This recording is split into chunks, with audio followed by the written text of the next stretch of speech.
some countries, sport is like the national pastime. That's But in true. the Philippines, some might say that pageantry is the pastime. That's true. You know what? In the Philippines, we have pageants all over the places. Yes, we have pageants in the barangay, in school, national, local. That's why we really love Miss Universe. It's like it's giving pride and putting the Philippines back on the pedestal. That's why there's an added pressure as a candidate coming from a pageant-loving country. But it's a good pressure. I always look up to our former Miss Universe Philippines. They really did well in the competition. And now this is my time to show who I am, to offer what Rabiya can show to the rest of the universe. So I'm very happy. And at the same time, I'm excited to make all my kababayans proud. And hopefully I do. Why do you think it is that the Philippines love pageants? They have appreciation for beauty. We do love pageant because we used to think that we wanted to be included in the world, I have to be honest, in the Philippines, my skin color used to be not the standard of beauty. I was obsessed whitening my skin because these are the kinds of beauty queen we see on the mainstream. But things were different now. That's why I'm very proud to be a morena. In the Philippines, we call it morena. It's brown skin girl. And to be able to represent, my color, my identity as a true Filipina. Tell me about your journey to being crowned Miss Philippines. That, in a world that, in a country, I should say, that loves pageants. That must have been a very intense process. Tell me about, your journey to being Miss Philippines. Well, my journey was crazy. You know what? I started to be a dark horse. Nobody noticed me. Nobody knows I was in the competition up until the preliminary and the coronation night. And when I won, I received different comments. Of course, there were people who didn't expect me to do well, who think that I cheated. That's why I need to redeem myself in Miss Universe. I really need to do well in this competition. And the thing is, I love pressure. I love criticism. I get better every day with that. You tell me I cannot do that, I turn to you and I'm going to say that, no, I can do it for myself. Good for you. So how does it feel then to be on the global stage? How do you feel to be here in this moment, right now? It's crazy, but I'm overwhelmed with the support, not just from the Filipino community, but also from Thailand, Latin countries who do appreciate me as a candidate, as a person. It motivates me that I am beautiful, I can offer so much in this world, and when somebody believes in you, it gives you that extra energy to really do well and perform well. Do you have a sense with the girls, all of the girls competing, you're competing, but is there a sense of camaraderie with all of the girls? Is there a real spirit to, sort of motivate each other to do better? You know what? I have a different idea about Miss Universe. I thought it's going to be very competitive, in a healthy way, well, of course. But now I can see every girl helping each other, from fixing those hairs, from trying to zip up those outfits. It speaks of the closeness and the kind of camaraderie that we want to have. The goal of Miss Universe is not just to crown one girl, but also to build a genuine and long-lasting friendships among us. Would you say within the Miss Universe world, the contestants, is there a sisterhood? Are you sisters?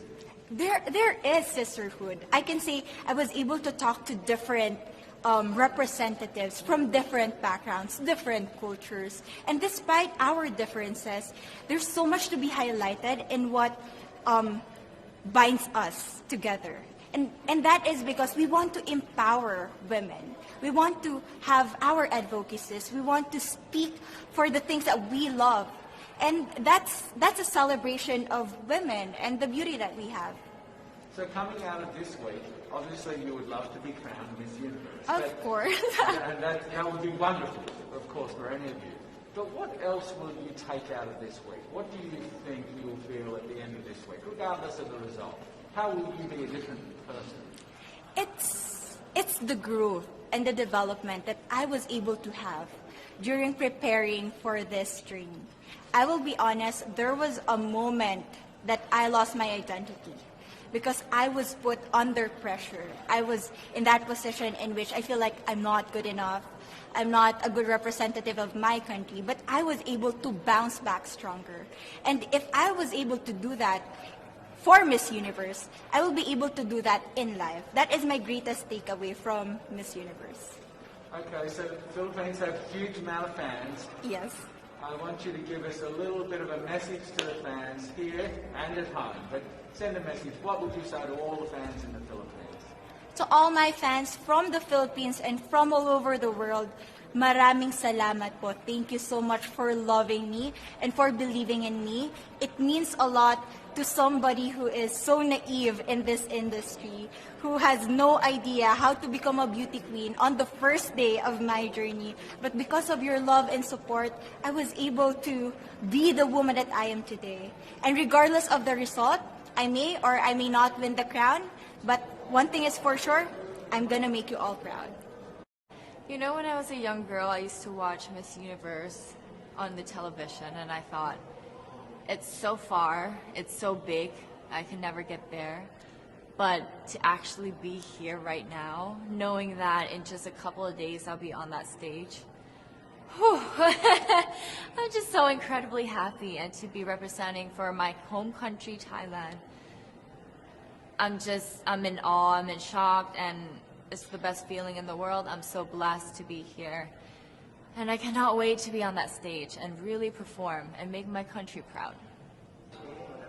Well, first of all, congratulations. How does it feel to be here? Thank you. It feels amazing. I cannot believe that I'm here. You know, with the COVID situation, I'm so glad that we're all here and that there's so many girls that are able to be a part of this competition. And what it makes me realize is that the world isn't that big. When you see all the girls in the auditorium together from different countries, and everyone is so nice and so lovely, they're so warm, and I can't wait to get to know everyone. And also it's so unique to see that everyone was born into such different cultures, different languages, but we're all here together to tell our stories. And tell me about your journey, your road to getting here. You know, just I know you obviously was Thailand, but the physical journey to get here. Did you just hop on a plane and get here, and was that easy or no? Oh my goodness. Well, Thailand is very far away. That's one thing. And I really had to, it wasn't a struggle to get the visa, but it was a long process. And when I got the visa, I was very excited.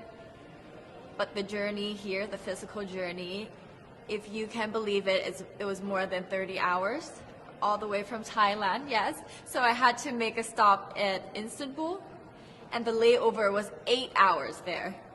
Oh my goodness. But it was so amazing. I'm so blessed that some of my teams were able to come with me as well, my national directors. So they were there to keep me company, making sure that I'm okay, and, you know, giving all the support. And in a world of COVID where you can't have family and friends, you know, come with you potentially, Yes. How important is that support here on the ground? How important is it to know that, you know, people at home are behind you? Oh my, it's absolutely everything.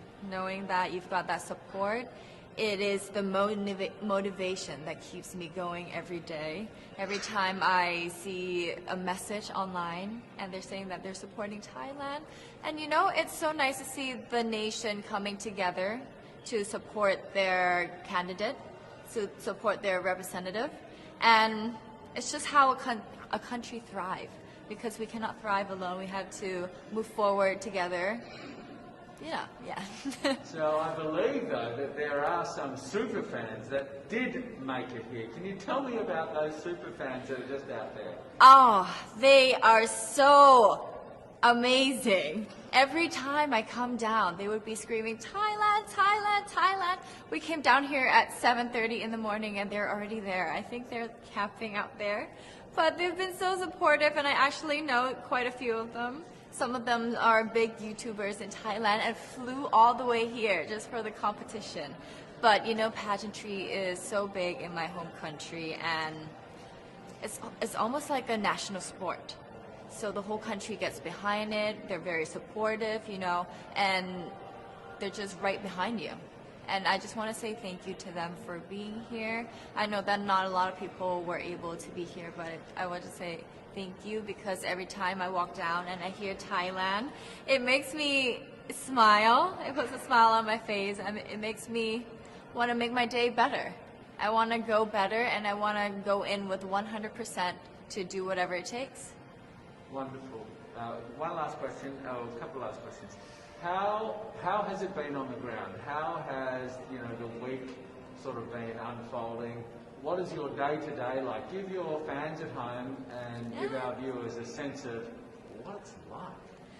What is it like here? It is incredible. It's an incredible journey to have been able to meet all of the girls because when you know of each other online and you've been messaging, you're on WhatsApp, there's a WhatsApp group, you've been talking, but then to actually come here and meet them in reality, it's just a whole different feeling. And it's just so nice to get to know them better and to know their stories because each of them are so inspiring and they're so empowering and they have different stories that make them the woman that they are today. And I think it's just unique to get to know them.